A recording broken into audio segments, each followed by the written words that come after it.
ও আল্লাহ, আমার উম্মত যদি জাহান্নামে যায় আমি কিন্তু জান্নাতে যাব না, আমি কিন্তু জান্নাতে যাব না। আমাকে সবাই উম্মতওয়ালা নবী নামে চিনে, উম্মতওয়ালা নবী নামে চিনে। আল্লাহ, আমি দুনিয়ার জমিনে যতবার কেঁদেছি আমার উম্মতদের জন্য কেঁদেছি, উম্মতদের জন্য কাঁদেছি।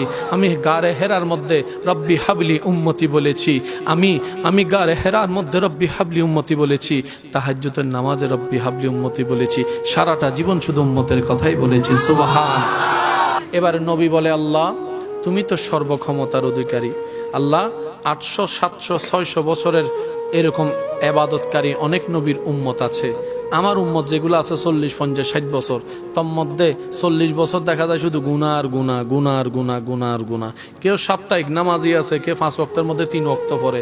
এক ওয়াক্ত নামাজ পড়লে অনেক সময় কেউ অহংকার করে নামাজ নষ্ট করে ফেলে, কেউ রিয়া করে নামাজ নষ্ট করে ফেলে, কেউ গীবত করে নামাজ নষ্ট করে ফেলে। কথা বলেন ঠিক কি না? কেউ মানুষকে জান্নাত পাওয়ার জন্য যদি সওয়াব কামানোর জন্য দান করা হয়, একবার দান করে আজীবন খোটা দিয়ে দিয়ে সে দানটাও নষ্ট করে ফেলে। কথা বলেন ঠিক কি না? একবার হজ করেছে সওয়াব কামানোর জন্য, গুনাহ মাফ করার জন্য, হজের মধ্যে গিয়ে সেলফি তুলতে তুলতে হজটাও শেষ করে দিচ্ছে।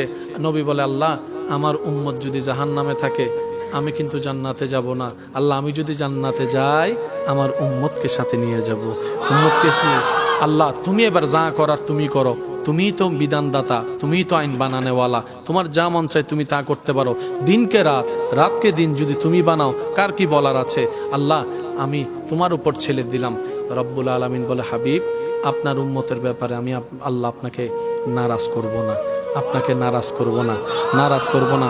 ওয়ালা সাউফা ইউতিকা রব্বুকা ফাতারদা শব্দটার যদি দিকে খেয়াল করে থাকি অনেক কিছুই আমাদের ক্লিয়ার হয়ে যাবে। রব বলে যে, হাবিব আপনি চিন্তা করিয়েন না, আপনার উম্মতের হায়াত কম তো ঠিক আছে, আপনার উম্মতের হায়াত কম যেহেতু হয়েছে আমি আল্লাহ সওয়াবের লিমিটেশন ছাড়িয়ে তাদের সওয়াবের ব্যবস্থা করে দিয়েছি। সুবহানাল্লাহ। নবী বলে, আল্লাহ এটা তোমার বড় দয়া যে অন্যরা 700 বছরে যা সওয়াব কামাতে পারবে না আমার উম্মত চাইলে অনেক সময় এক রাতও সে সওয়াব কামাই ফেলতে পারে, সওয়াব কামাইতে ফেলতে পারে। রব্বুল আলামিন বলে, হাবিব আপনার উম্মতকে জানিয়ে দিন, ইন্না আনজালনাহু ফি লাইলাতুল কদরে ওয়া মা আদরাকা মা লাইলাতুল কদর। আমি এমন একটা রাত আপনার উম্মতকে আপনার খাতিরে দান করছি যেটা অন্য কাউকে দিই নাই। অন্যরা 1000 মাসে ইবাদত করে যে সওয়াবের পাহাড় বানাবে, আপনার উম্মতকে লাইলাতুল কদরের মতো একটা রাত দেওয়া হয়েছে। অন্যরা 1000 মাসে যা পারে নাই আপনার উম্মত এক রাতেও তা কামাই ফেলতে পারবে। সুবহানাল্লাহ। নবী বলে যে, আল্লাহ আপনার দয়ার তো কোনো সীমা নাই, আরো দেন না, আরো দেন না, আপনার দিলে কি কমে, আপনি আরো দেন না। আল্লাহ পাক বলে যে, হাবিব আপনাকে দিব না তো কাকে দিব? ইন্না আতাইনা কাল কাউসার কাউকে দিই নাই, আমি আল্লাহ আপনি নবীকে দান করেছে। সুবহানাল্লাহ। ওয়া মা আরসালনাকা ইল্লা রাহমাতাল লিল আলামিনের চাদর আমি আল্লাহ কাউকে দিইনি, হাবিব আপনি নবীকে দান করেছি। কারণ অন্যরা নবীউল্লাহ, অন্যরা রাসূলুল্লাহ, কেউ খলিলুল্লাহ, আপনি তো আমার হাবিবুল্লাহ, আপনি তো আমার হাবিবুল্লাহ। কেউ আমার দেখার তালাশে আছে আর আমি আল্লাহ আপনাকে সুবহানাল্লাযী আসরা বিআবদিহি লাইলাম মিনাল মসজিদিল হারাম ইলাল মসজিদিল আকসা, আমি আল্লাহ আপনাকে মক্কা থেকে মেরাজ করে লা মকানে নিয়ে এসেছি, লা মকানে নিয়ে এসেছি।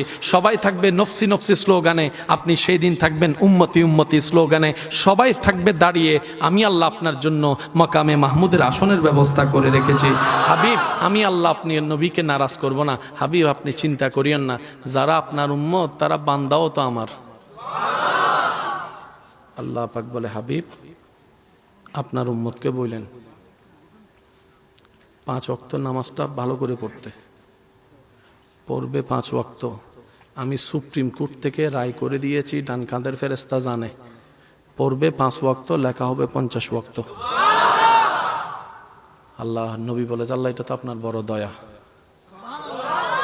আল্লাহ ওই নামাজের বিষয়টা হয়ে গেল, তো ওই হজের বিষয় তো আমার উম্মতের সবার তো আর টাকা থাকবে না, গরিব থাকবে। আল্লাহ পাক বলে যে, আপনি টেনশন করেন না, আপনার উম্মতকে বললেন যাদের সামর্থ্য আছে তারা করতে, সামর্থ্য না থাকলে তাদেরকে আমি প্রশ্নও করব না হাসরের ময়দানে। নবী বলে, আল্লাহ তুমি সারে না দিয়েছো, সামর্থ্য না থাকলে তাদেরকে প্রশ্ন করা হবে না। আল্লাহ তুমি চাইলে তো সওয়াবও দিতে পারো, সওয়াবও দিতে পারো। আল্লাহ পাক বলে যে, হ্যাঁ পারি তো। তা আল্লাহ দেন না, আপনি রহমান না, আপনি রহিম না, আপনি দেন না।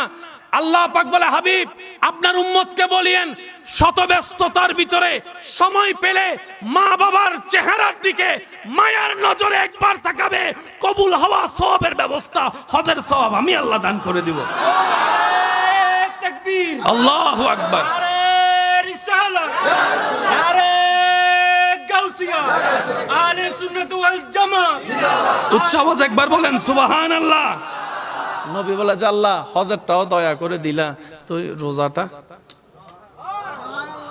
আল্লাহ পাক বলে যে কি করতাম, আমার উম্মত অনেক সময় তো ব্যবসার কাজে বাইরে যাওয়া লাগবে, গরমে গরমে রোজা রাখতে পারবে, যদি রোজা ভাঙিয়ে ফেলে গুনাহ হয়ে যাবে। আল্লাহ পাক বলে আপনার উম্মতকে বলে দিলেন যদি পারে রাখতে, না পারলে কষ্ট করে রোজা রাখার দরকার নেই, পরে রাখা দিবে। আল্লাহ আমার উম্মতের হায়াত তো কম, 40 বছরের রোজা পাইবে আর কয়টায় পাবে? 40টা পাইলেও বয়স ছোট হওয়ার কারণে 12 বছর ওদিকে চলে যাবে, অল্প রোজা পাবে। অন্য উম্মতেরা এতগুলো রোজা নিয়ে যাবে, আমার উম্মত কম নিয়ে যাবে, এটা তো হয় না। আমার উম্মত ছোট হওয়া মানে তো আমি ছোট হওয়া। আল্লাহ আপনি আমাকে ছোট করবেন?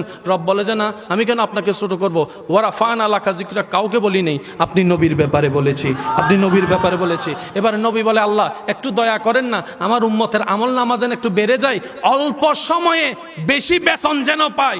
আপনি চাইলে তো পারেন, আপনি চাইলে তো পারেন। এবার রব বলে হাবিব আপনার উম্মতকে বলবেন রমজানের সর্বোচ্চ রোজা সবগুলা রাখার পরে ঈদের চাঁদে শাওয়াল মাসে যেন সে 6টা রোজা রাখে, যে 6টা রোজা রাখবে তার আমল নামায় 365টা রোজা রাখার সওয়াব আমি আল্লাহ দান করে দেব। কঠিন হচ্ছে না সহজ? আরেকটু জোরে। নবী বলে যে আল্লাহ আপনাদের কি কষ্ট হচ্ছে ভাইয়া? নবী বলে যে আল্লাহ এটা তো তোমার দয়া, তো 24 ঘন্টার মধ্যে তো 5 ওয়াক্ত নামাজ পড়তে 1 ঘন্টা না লাগে, বাকি সময় আমার উম্মত কি করবে? একটু সওয়াবের ব্যবস্থা করে দাও না। রব বলে যে যান, সেটাও দিলাম। আপনার উম্মতকে বলবেন খাওয়াটা যেন আপনার সুন্নত মোতাবেক খাই, বসাটা যেন আপনার সুন্নত মোতাবেক খাই, ব্যবসাটা যেন আপনার সুন্নত মোতাবেক, সুবহানাল্লাহ জোরে বলি, হাঁটাটা যেন আপনি নবীর সুন্নতকে অনুসরণ করে, কথা বলা যেন আপনি নবীর সুন্নতকে অনুসরণ করে করে। আপনার উম্মতকে বলবেন প্রত্যেকটা কাজ যেন সর্বোচ্চ চেষ্টা করে আপনার সুন্নতকে অনুসরণ করে, তাহলে কাজে কাজ হয়ে যাবে। আমি আল্লাহ কাজের বিনিময়ে সওয়াবের ব্যবস্থা করে দিব, সওয়াবের ব্যবস্থা করে দিব। শুধু তাই নয়, আপনার উম্মতকে বলবেন এক ভাই আরেক ভাইকে সাক্ষাৎ হলে সালাম দিলে সওয়াব হবে, হাত মুসাফা করলে হাত ছোটার আগে আমি আল্লাহ গুনাহ মাফ করে দিতেও রাজি আছি। সুবহান। কত ভালো লাগে আমার নূর নবীর নাম, আরো ভালো লাগে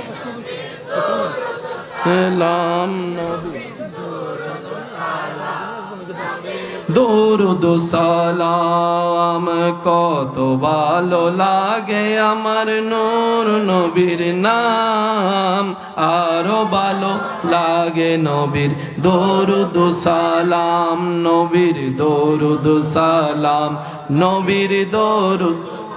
কারো জবান যেন চুপ করে না থাকে, সবাই একই আওয়াজে আল্লাহুম্মা সাইয়্যিদিনা মুহাম্মাদিন, আল্লাহুম্মা সাল্লি